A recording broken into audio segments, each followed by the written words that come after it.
तो hello dear students, आप सभी का फिर से स्वागत है आपके प्यारे से यूट्यूब चैनल एजुकेशन शास्त्र में। तो आज के इस वीडियो में हम क्या पढ़ने वाले हैं, संकुलन क्षमता यानी पैकिंग एफिशिएंसी क्या होती है। हम निकालना भी सीखेंगे फ्रेंड्स, कैसे हम एकक कोष्ठिका, जैसे हमारा हो गया आगे एकक कोष्ठिका, एकक कोष्ठिका, फलक केंद्रीय एकक कोष्ठिका, इन तीनों का संकुलन क्षमता कैसे निकाला जाता है। इससे संबंधित एग्जाम में न्यूमेरिकल टाइप और थ्योरी टाइप भी क्वेश्चन आ जाते हैं, इनका संकुलन क्षमता निकालनी है। तो वो हम आपकी इस वीडियो में सिखाएंगे भी और समझाएंगे भी संकुलन क्षमता क्या होती है। ओके, तो आज के ये वीडियो आपके लिए इंपॉर्टेंट हो सकता है क्योंकि ये एग्जाम में क्वेश्चन आते हैं। तो चलिए बिना टाइम वेस्ट करते हुए अपने आज के इस वीडियो को स्टार्ट करते हैं और संकुलन क्षमता क्या होती है और कैसे निकालते हैं, इसका कॉन्सेप्ट आज की इस वीडियो में क्लियर कर लेते हैं। तो संकुलन क्षमता क्या होती है, इसे आइए समझते हैं पहले एक सेकेंड में कि किसी क्रिस्टल जालक जिसकी भुजा हमारी मान लेते ए है। आप सभी जानते हैं क्रिस्टल जालक हमारा जो भी होता है वो क्या होता है, क्यूबिक स्ट्रक्चर होता है। तो उस क्यूब का कोई भुजा होगा दोस्तों, उसे हम ए मान लेते हैं। तो मान लेते कोई हमारा क्रिस्टल जालक है, तो उस क्रिस्टल जालक द्वारा उपलब्ध जो आयतन है, तो भाई इसकी भुजा ए है, एक क्यूब हमारा बनाया हुआ है, तो इसका क्या होगा, एक आयतन होगा जो कि आप सभी जानते हो घन का आयतन होता है ए क्यूब। ओके, तो इस क्रिस्टल जालक के द्वारा जो भी उपलब्ध आयतन हमारा निकला के आया है, उस आयतन का जितना प्रतिशत भाग दोस्तों कण द्वारा घेरा जाता है उसे ही संकुलन क्षमता कहते हैं। ठीक है, हमने आपके सामने क्या बनाया, एक एकक कोष्ठिका बनाया है। तो ये एकक कोष्ठिका क्या है, हमारे एक घन के आकार का होता है, आप सभी को हमने पढ़ाया हुआ है। तो इसका क्या होगा दोस्तों, एक भुजा होगा जिसको हम मान के चलते हैं ए हमारी भुजा है। ओके, और इस पूरे एकक कोष्ठिका का आयतन हमारा क्या होगा, आयतन आप सभी बताइए क्या होगा। सर एक घन है तो इसका आयतन ए क्यूब होगा, यानी कि इस पूरे एकक कोष्ठिका का जो आयतन है वो हमारा ए क्यूब है। इसे ही को हम क्या बोलते हैं दोस्तों, उपलब्ध आयतन बोलते हैं किसी भी क्रिस्टल जालक में जो एकक कोष्ठिका होता है उसका।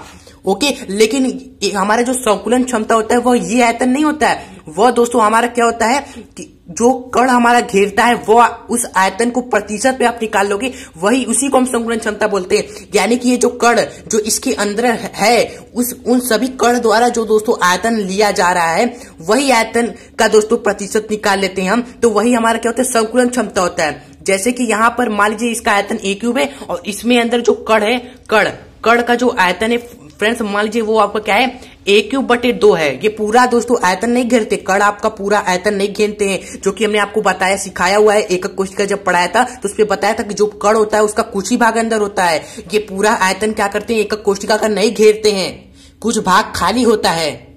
ए क्यूब बटे 2 हमारा क्या है फ्रेंड्स, मान के चल रहे हैं हम कि इस एकक कोष्ठिका के अंदर जो हमारे कण है दोस्तों उन्होंने इतना आयतन घेरा हुआ है। तो ये आपके सामने एक एकक कोष्ठिका का एग्जाम्पल लिया हुआ है। ये जो हमारी एकक कोष्ठिका है वह एसएससी है, यानी कि आगे एकक कोष्ठिका। आप देख सकते हो इसकी जो संरचना होती है इस तरह होती है, जिसके बारे में डिटेल में मैंने आपको बताया है। ओके, और यहाँ पर होता है जो कण हमारे होते हैं वो 8 कोने पर होते हैं इस घन के। ओके, तो इस घन का आयतन तो हमारा क्या हो जाएगा, ए क्यूब हो जाएगा। लेकिन आप देख रहे हो जो कण है हमारे, ये जो कण लगे हुए चारों कोनों पर, वो दोस्तों पूरा ए क्यूब आयतन नहीं घेर रहे हैं। पूरा घन का आयतन जो हमारा ए क्यूब है उस पूरे आयतन को कवर बिल्कुल भी नहीं कर रहे। अगर हम आपको अंदर लेकर दिखाएं तो आप अंदर जाकर थोड़ा सा देखो कि यहाँ पर जो बीचों बीच में जो जगह है वो थोड़ा खाली है, यानी कि बिल्कुल बीचों बीच में थोड़ा सा खोखला नजर आ रहा है, यानी कि यहाँ पर कण नहीं है। इसका मतलब ये है कि जो हमारा एक कण है हमारे, जिससे हमारे ये एकक कोष्ठिका बना है, वह पूरा एकक कोष्ठिका जिसका आयतन ए क्यूब है उसको पूरा कवर नहीं कर रहे हैं, उसका कुछ ही भाग ही कवर कर रहे हैं। इसलिए दोस्तों यहाँ पर संकुलन क्षमता आया है, जो हमें ये बताता है कि आखिर एकक कोष्ठिका में जो हमारे होते हैं कण वो कितना प्रतिशत भाग हमारा कवर करते हैं उपलब्ध आयतन का, जिसे हम संकुलन क्षमता के नाम से जानते हैं। तो अगर हमने आपसे पूछ दिया बताइए कि इसका संकुलन क्षमता कितना है, तो सिंपली आप बता दो कि सर संकुलन क्षमता हमारी क्या होती है कि कण ने जितना आयतन घिरा हुआ है उपलब्ध आयतन में से कण ने कितना आयतन घिरा हुआ है, भाई ए क्यूब बटे 2। उपलब्ध आयतन हमारा कितना है, हमारा ए क्यूब है, इतना ही आयतन इसने घिरा हुआ है, का प्रतिशत निकाल लीजिए और प्रतिशत निकालने के लिए 100 से गुणा कर देते हैं। तो यहाँ पर क्या निकल कर आ जाएगा, ए क्यूब से ए क्यूब कटा, हाफ से हमारा 100 कितना हो जाएगा, 50 हो जाएगा, यानी कि ये संकुलन क्षमता आ गई इसकी। तो ये एग्जाम्पल के थ्रू हमने बताया। तो पैकिंग एफिशिएंसी यानी संकुलन क्षमता के एक सिंपल सम आपको फॉर्मूला दे देते हैं। वो फॉर्मूला क्या है, एक कण का आयतन गुणे कणों की संख्या कितनी है बटे में उपलब्ध आयतन हमारा ए क्यूब हो जाएगा, और प्रतिशत निकालने के लिए 100 से गुणा कर देंगे। तो इतना % आपका क्या होता है, पैकिंग एफिशिएंसी होता है। ओके फ्रेंड्स, आप सभी देख सकते हो भाई, कोई भी एकक कोष्ठिका है हमारी, उसकी एकक कोष्ठिका के अंदर हमारे कणों की जितनी संख्या और एक कण का आयतन है उसका हम गुणा कर देंगे तो हमें क्या मिल जाएगा, एकक कोष्ठिका के अंदर जो हमारे कण है उन्होंने कितना आयतन घेरा वो मिल जाएगा और उपलब्ध आयतन ए क्यूब से डिवाइड कर देंगे और गुणा कर देंगे 100 से, तो परसेंटेज में हमारा निकल कर आ जाएगा जो भी वो हमारा क्या होगा, पैकिंग एफिशिएंसी होगा। इसी तरह दोस्तों हम हर तीनों तरह के एक कोष्ठक जो हमने पढ़ाया था आपको पिछले वीडियो में, उन सभी के लिए हम संकुलन क्षमता निकालेंगे। ओके, तो उन सभी का निकालने के लिए आपको क्या पता होना चाहिए कि एसएससी में जो हमारा एक कण कितने कण होते हैं, बीसीसी में कितने कण होते हैं, एफसीसी में कितने कण होते हैं। तो ये सभी 1, 2 एवं 4 होते हैं। और ये कैसे होते हैं ये हमने आपको बताया था कि एसएससी में 1 ही क्यों, बीसीसी में 2 कण कैसे, ये सभी कैसे होते हैं, सब कुछ हमने एक कोष्ठक के बारे में आपको पढ़ाया था। तो वो वीडियो आप जरूर देखिएगा फ्रेंड्स, पूरा कॉन्सेप्ट क्रिस्टल क्लियर किया था हमने आपका। ओके, तो यहाँ पर देख सकते हो एसएससी में आपका 1 कण होता है, आपने देखा होगा तो आपको याद होगा ये सभी चीजें। और यहाँ पर जो हमारा दोस्तों भुजा होता है ए, वह 2r के बराबर होता है। बीसीसी में जो हमारा भुजा होता है ए, वह 4r/√3 के बराबर होता है। एफसीसी में जो हमारा भुजा होता है ए, वह 4r/√2 के बराबर होता है। तो ये भी हमने आपको बताया था क्यों हमारा इस दोस्तों ये निकल कर आता है, ए हमारा बीसीसी में इतना क्यों, एफसीसी में ए हमारा 4r/√2 क्यों होता है, ये सभी हमने आपको सिखाया था, कॉन्सेप्ट क्लियर किया था। तो आप जरूर वो वीडियो देखिएगा, उसका लिंक आपको डिस्क्रिप्शन बॉक्स में मिल जाएगा। तो चलिए फिलहाल के लिए अगर आपको नहीं पता है तो उसको याद कर लीजिए और आइए हम चलते हैं इन तीनों के लिए हम क्या निकालते हैं, पैकिंग एफिशिएंसी, जो कि एग्जाम में पूछा जा सकता है आपके। तो चलिए एसएससी के लिए अगर हम निकालेंगे पैकिंग एफिशिएंसी संकुलन क्षमता, तो एसएससी में हमारे दोस्तों एक कण का आयतन, कण को हम क्या मानते हैं, गोला मानते हैं, गोला मानते हैं दोस्तों कण को। तो एक गोले का आयतन हमारा क्या होता है, 4/3 पाई आर, इसकी त्रिज्या का क्यूब होता है, यही होता है गोले का आयतन। ये हमने लिख दिया। गुणे भाई कितना गोला अंदर है, यानी कितने कण होते हैं एसएससी में, जो कि हमने आपको दिखाया था 1 कण होते हैं, 1 से गुणा कर दिया।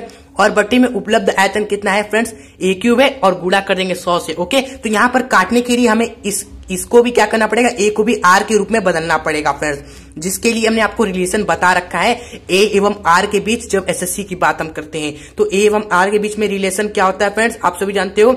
यहाँ पर जो हमारा भुजा होता है फ्रेंड्स ए, वह 2r के बराबर होता है। तो सिंपली यहाँ पर हम क्या लिखेंगे, सिंपली 2r का यहाँ पर क्यूब लिख सकते हैं, फिर गुणे 100 कर देंगे। तो बस इसको कैलकुलेशन की तरह सॉल्व करना है, मैथ लगाना है। यहाँ पर मैथ का थोड़ा सा कैलकुलेशन है, आप करिएगा खुद से भी यहाँ पर, तभी आपको अच्छी तरह से आएगा। तो यहाँ पर इसका क्यूब खोलेंगे तो 8r क्यूब होगा। ओके, और यहाँ 100 गुणा में, तो देख लो ना, r क्यूब से r क्यूब हमारा कट गया। पाई का मान जो होता है उसको आप रख दीजिए, पाई का मान क्या होता है 3.14।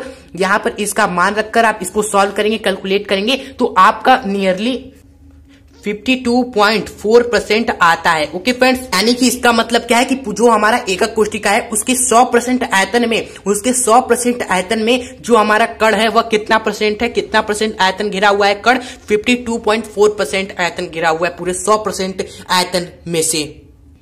आगे बढ़ते हैं और बीसीसी के लिए हम पैकिंग एफिशिएंसी निकालते हैं। ओके, तो सिंपली वही फॉर्मूला, एक कण का आयतन, एक कण का आयतन आप सभी को पता है 4/3 पाई आर क्यूब, एक गोले के आयतन के समान होता है कण, क्योंकि कण को भी हमने गोला ही माना है।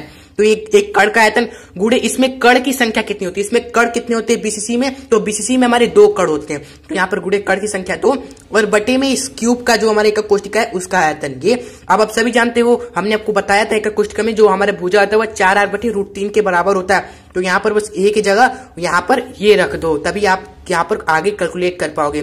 2 गुणे 1/a क्यूब, यानी कि 4r/√3 का क्यूब। ओके, आगे इसको सॉल्व करते हैं तो यहाँ 4/3 है, पाई आर क्यूब इंटू 2। यहाँ पर इसका जब हम मान निकालेंगे तो ये √3 का क्यूब ऊपर आ जाएगा, √3 अपॉन ये क्या आ जाएगा 4r, इसका क्यूब हो जाएगा। फ्रेंड्स हमने क्या कि ये एक बट्टे में कुछ लिखा होता है तो ये ऊपर इसको हम करेंगे तो ये ऊपर नीचे हो जाएगा। ओके, तो सिंपली इस तरह हो जाएगा हमारा। ओके, ये तो कैलकुलेशन है, आपको थोड़ा स्ट्रांग होना चाहिए कैलकुलेशन में। तो यहाँ पर आगे तो 4√3 का क्यूब हम करेंगे तो 3√3 आएगा, एवं 4r का क्यूब करेंगे तो यहाँ पर 4 का 64 हो जाएगा, r क्यूब का r क्यूब हो जाएगा।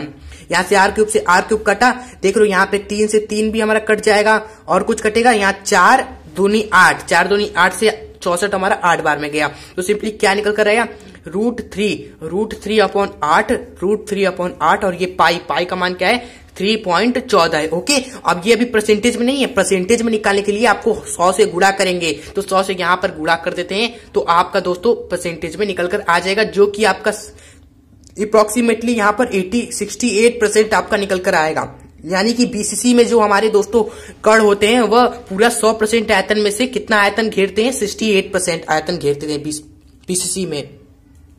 लास्ट और आखिरी एफसीसी के लिए हम निकाल लेते हैं पैकिंग इफिशिएंसी। फिर इस वीडियो को एंड करते हैं। अगर वीडियो पसंद आई हो तो वीडियो को लाइक भी जरूर कर दीजिएगा। तो चलिए हमारे साथ निकालिए एफसीसी का पैकिंग इफिशिएंसी क्या होगा। तो इसके लिए इस पे दोस्तों एक कण का आयतन लिखेंगे जो कि हमारा क्या होगा 4/3 पाई r क्यूब होगा। और इसमें कणों की संख्या कितनी होती है जो कि हमने आपको दिखाया था इस पेज में। तो इस पेज का जरूर से जरूर स्क्रीनशॉट ले लें। अगर आपको याद नहीं है तो आप याद भी कर लीजिएगा। तो देखिए आगे सॉल्व करते हैं। बटे में हम क्या लिखेंगे फ्रेंड्स, बटे में इस पूरे एकक कोष्ठक का आयतन a क्यूब मल्टीप्लाई में 100 कर देंगे तो ये परसेंटेज में आ जाएगा हमारा। आइए सभी मान को रखते हैं 4/3 पाई r क्यूब गुणे 4 गुणे 1/a जो हमारा भुजा होता है यहाँ पर, अभी हमने आपको पेज में दिखाया, a हमारा यहाँ पर 4r/√2 के बराबर होता है फ्रेंड्स। तो यहाँ पर हम क्या लिखेंगे 4r/√2 का क्यूब। तो सिंपली आगे वही कैलकुलेट करेंगे तो 4/3 पाई r क्यूब ये रहेगा और मल्टीप्लाई में हमारा ये 4 रहेगा।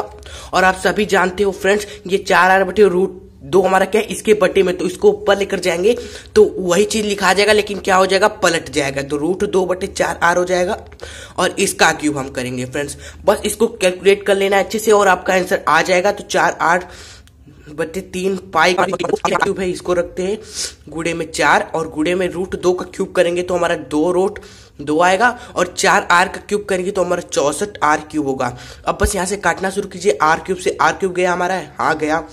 यहाँ पर आप देखेंगे 4 दूनी 4 चौक 16, 4 चौक 16 हुआ और 16 से हमारा 64 कितने बार में जाएगा 4 बार में जाएगा। ओके फ्रेंड्स, अब फिर देखिए 2 से हमारा ये कितने बार में गया 2 बार में फिर चला गया। तो सारी चीजें कट गई है तो ऊपर हमारा क्या बचा 3.14 एंड यहाँ पर √2 और बटे में हमारा क्या है 3 और दूनी 6। ओके, और ये जो हमारा गुणे में क्या है 100 तो चल ही रहा है क्योंकि परसेंटेज निकालना है तो लास्ट में 100 से गुणा करना ही पड़ेगा।